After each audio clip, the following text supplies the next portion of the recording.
Baik, selamat pagi.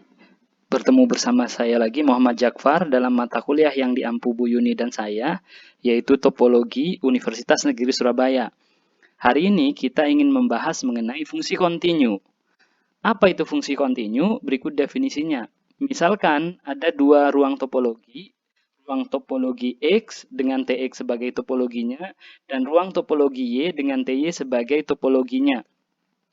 Suatu fungsi f dari x ke y, atau secara simbol bisa ditulis seperti ini, atau seperti ini, dikatakan kontinu jika untuk setiap himpunan buka H anggota Ty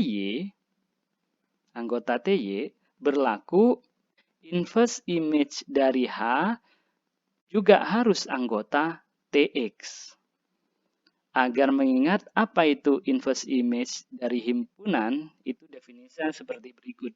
Inverse image dari H itu definisinya adalah himpunan anggota-anggota X yang memiliki peta di dalam H, gitu ya. Oke. Atau secara intuitif, fungsi kontinu bisa dikatakan seperti berikut. Suatu fungsi f dari x ke y dikatakan kontinu jika inverse image dari semua himpunan buka di Y merupakan himpunan buka di X. Jadi kita cek semua himpunan buka di Y, inverse image-nya harus himpunan buka di X, gitu ya. Kita langsung saja ke contoh. Misalkan di sini diberikan dua ruang topologi X dan Y dengan topologi pada X sebagai berikut, topologi pada Y sebagai berikut. Kemudian diberikan dua fungsi f dan g. Fungsi f-nya dari x ke y didefinisikan seperti berikut. A dipetakan ke y, b dipetakan ke z, c ke w, d ke z. Sedangkan fungsi g seperti berikut. A dipetakan ke x, b ke x, C ke Z, D ke W. Pertanyaannya, apakah F dan G kontinu? Berikut pembahasannya. Kita cek untuk fungsi F dulu. Kita punya fungsi F.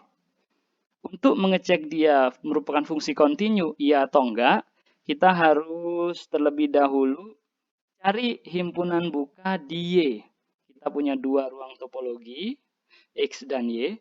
Carilah himpunan buka di Y. Semua himpunan buka. Yaitu anggota-anggota TY dong ya. Yang pertama Y, kemudian himpunan kosong, kemudian himpunan X, kemudian himpunan anggotanya Y, kemudian himpunan anggotanya X dan Y, kemudian himpunan yang anggotanya YZW.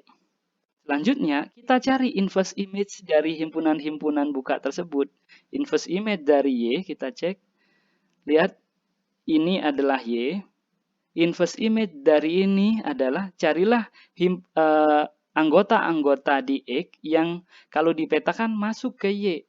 Ya semuanya masuk ke Y. Jadi inverse image dari Y adalah himpunan X sendiri.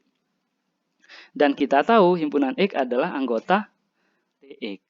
Kemudian selanjutnya, inverse image dari himpunan kosong. Ya jelas himpunan kosong ya. Dan himpunan kosong anggota dari Tx. Inverse image dari X. Di sini, carilah anggota X yang dipetakan ke sini.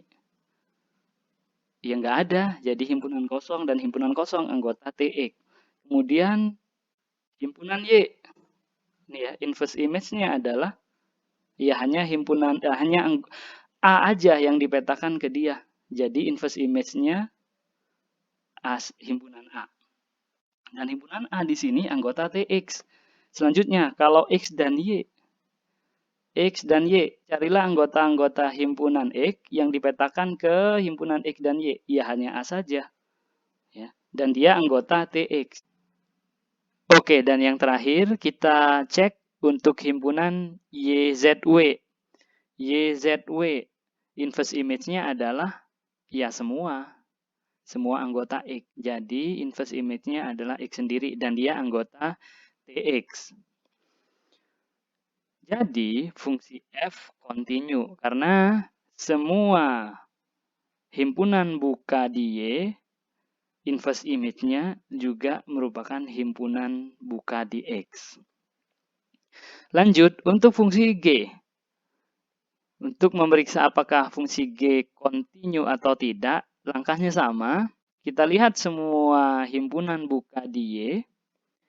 Kemudian dari fungsi G, kita cari satu persatu himpunan inverse image-nya. Inverse image dari Y, ya X sendiri, dan dia anggota TX. Inverse image dari himpunan kosong, ya himpunan kosong juga anggota TX. Inverse image dari himpunan X, ya himpunan A dan B, juga anggota TX. Inverse image dari Y adalah himpunan kosong. Inverse image dari X dan Y adalah himpunan AB dan dia juga anggota TX. Dan yang terakhir, inverse image dari YZW adalah himpunan CD. Tapi himpunan CD di sini bukan anggota TX. Ini artinya ada anggota TY, tapi inverse image-nya tidak di TX. Jadi, fungsi G tidak kontinu. Oke. Sampai di sini, terima kasih.